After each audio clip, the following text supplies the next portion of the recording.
Alright guys, welcome to Get Happy Outdoors. Thanks for supporting us. Get Happy Outdoors.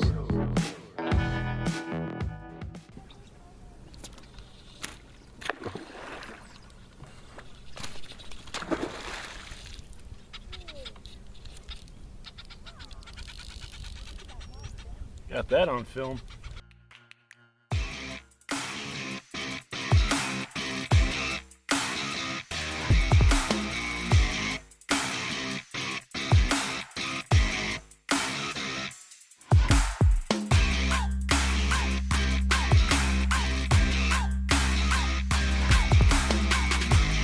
Wow.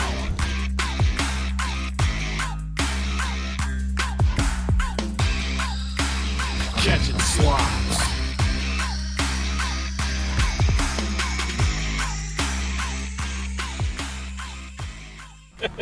This is how you get happy outdoors. That's what we're talking about. That's how we get happy outdoors right there. Oh man.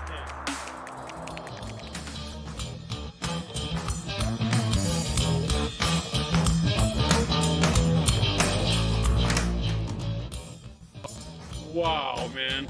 Just wow. Man, I love being me. Oh, it's so awesome.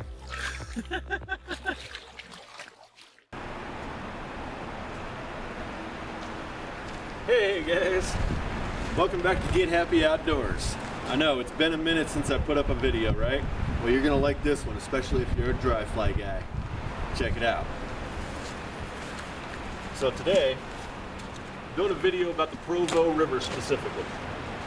And what we're doing is we're finding out what's the best dry fly to use for the most success on the Provo River. The middle Provo right now is where we're at, so the middle Provo specifically.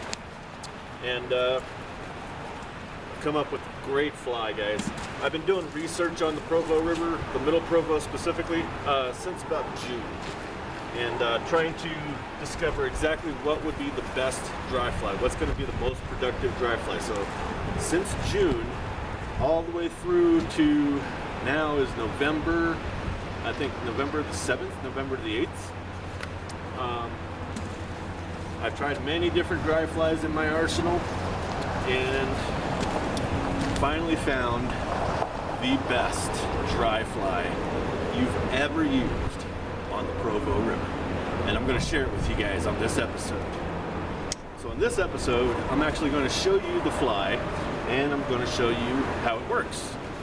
We're going to catch a bunch of fish, we're going to have some great video clips, and like I said, it's November 8th, so it's cold out, but the hatches are about the same color and the same size as they usually are. It's usually a mayfly hatch that's going off, and if you can come up with like, people like to call them blue wing olives, BWOs, they'll call them all different kinds of things, different duns. A mayfly is a mayfly, guys. As long as you've got the shape, color, and size, a mayfly is a mayfly. It doesn't matter what you're calling them, all right? You can call them all the different names that you've ever heard in your life, and you want to sound like you're, you know, experienced fly fisherman by using all those different names of those flies and stuff. Fine, go for it, guys. But this fly, it's called the Swoorly. Right. Now it comes in two styles. You got the Swoorly midge, and you got the Swoorly oh, I don't want to flip you off. And you got the Swoorly mayfly. Alright, so Swoorly midge, Swoorly mayfly. We're going to be using the Swoorly mayfly here on the Provo River right now. It's going to be like size 20, size 22 for the Swoorly mayflies. The Swoorly midges can actually go up a little bit higher in size. But yeah, like I said, we're going to be using the mayflies, and you're going to see exactly how it works. You're going to see us catching a whole lot of fish, all different sizes. Hopefully we can get something up to 20 inches or something like that. 20 inches is a big brown trout for the Provo River.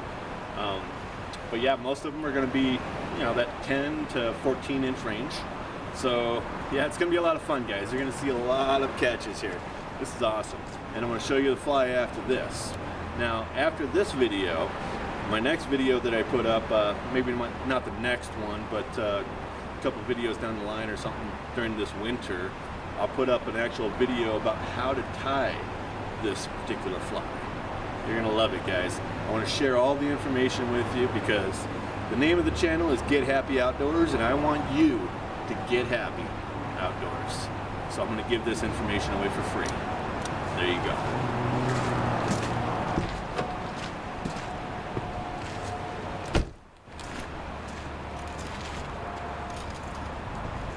Did you guys just watch me put on my left wader without putting my sock on?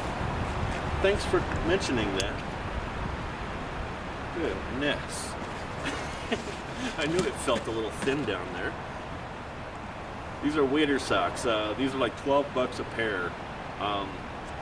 They're not actually made just for waders. They're made for like any kind of use, but they really do warm up your feet, especially good in cold water.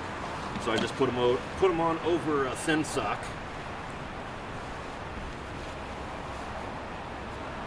Keeps them from riding up and down. Because if you put them on without another sock on underneath, they're really slippery and they'll bunch up on you and stuff. But they work really good for keeping your feet warm. So, thermal sock, some kind. I'm not really advertising it, so I don't know the name brand. This is one of the reasons that I like a quick release spool. Is when you're putting everything together, getting ready to go out on the water, it's hard to pick out the end of your tippet, the leader, to start pulling it out without it wrapping underneath another section or stuff like that. So I like a quick release spool, and this is a Lamson. Not really what I would consider ideal as far as quick release goes, just because it requires so much pressure to pop it open. But this is how I get my tippet unwound without having any under wraps or over wraps in the meantime.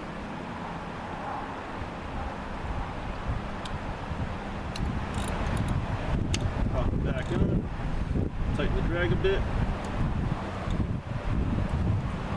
Now on most all of my videos that you see, I only use a single fly. I never use more than one fly, except on rare occasions. This being one of those rare occasions. Right now we have overcast. We have a very difficult glare across the water. Makes it difficult to really pick up a dry fly especially, and especially a size 22 dry fly. So when you cast it, it's really hard to see where it landed and be able to watch it. So what I do in that case is I actually do tie on 2 dry flies. And the way I do it is simply, I tie one on regular, just like it's going to be the end, and then I just grab some 6-0 tippet, and I'll tie it to the actual hook itself. And I'll leave about 14 inches to tie another fly on the very end. That's all. It's nothing complicated, guys. You don't have to get all complicated. And this just helps with visibility. If I can't pick up one of the flies, I can usually pick up the other one, and then from there I can watch them both go downstream and see any hits. So it's just that easy. Not hard.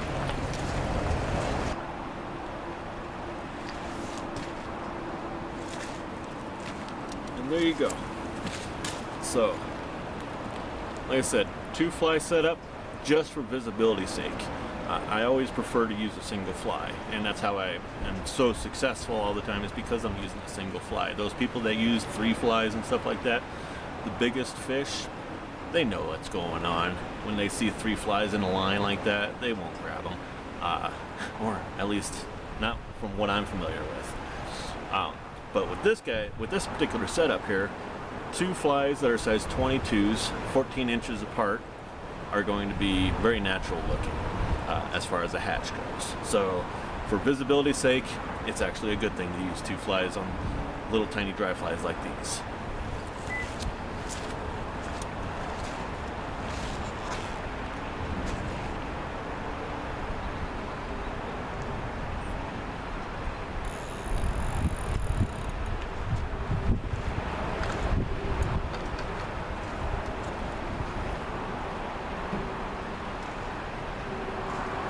polarized lenses. Put the bag, put the phone in the pocket.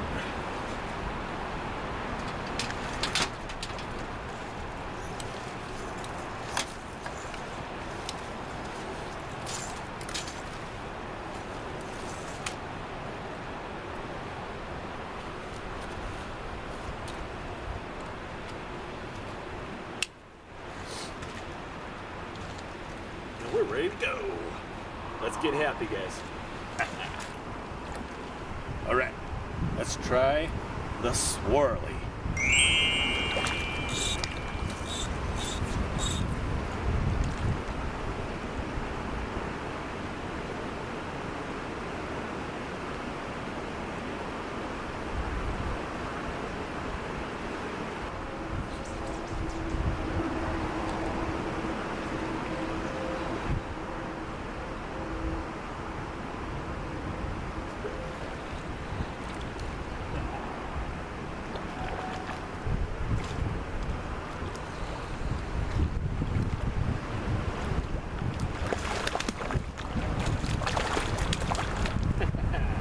Nice one, huh?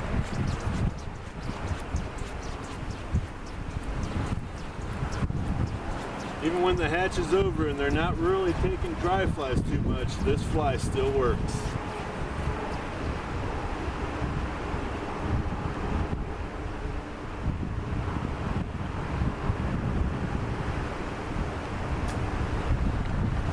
That's 2 in a row. Well, with this particular fly, it'll get the trout to commit even when there is no hatch.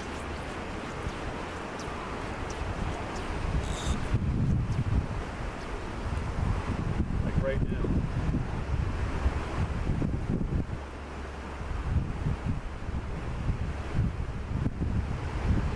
I'm sure all of you guys out there have tried dry flies outside of a hatch, and you've seen fish come up and look at your fly but never quite commit to it.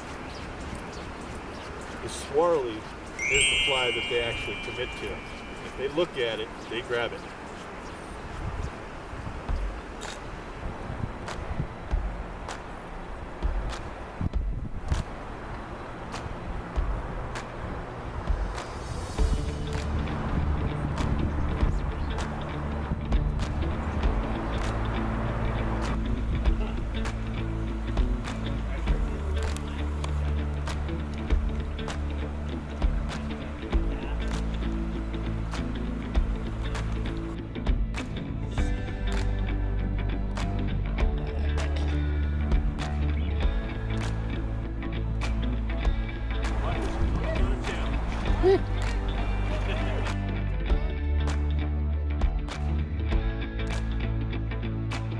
Are you fishing on top?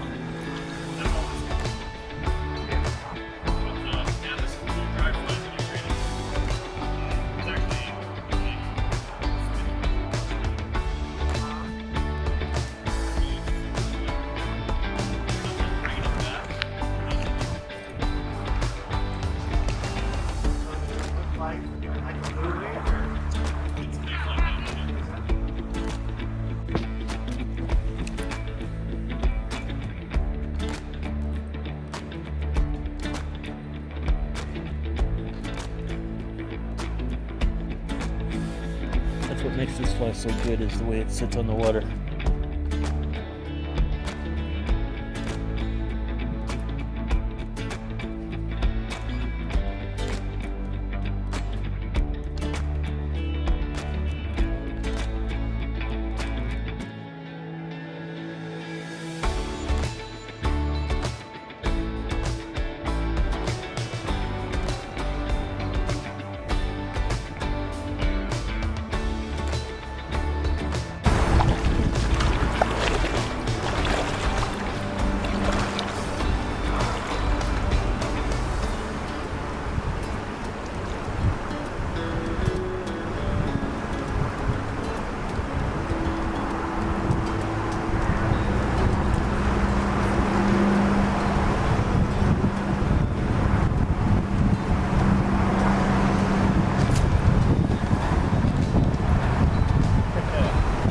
said, they grab it.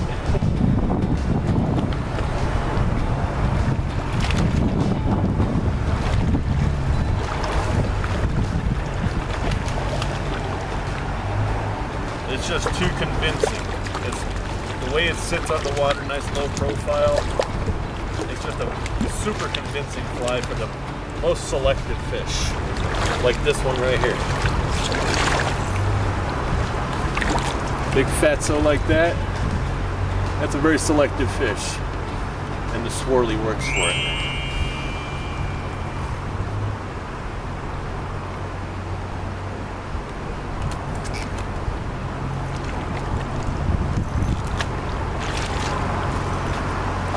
Perfect. So get happy.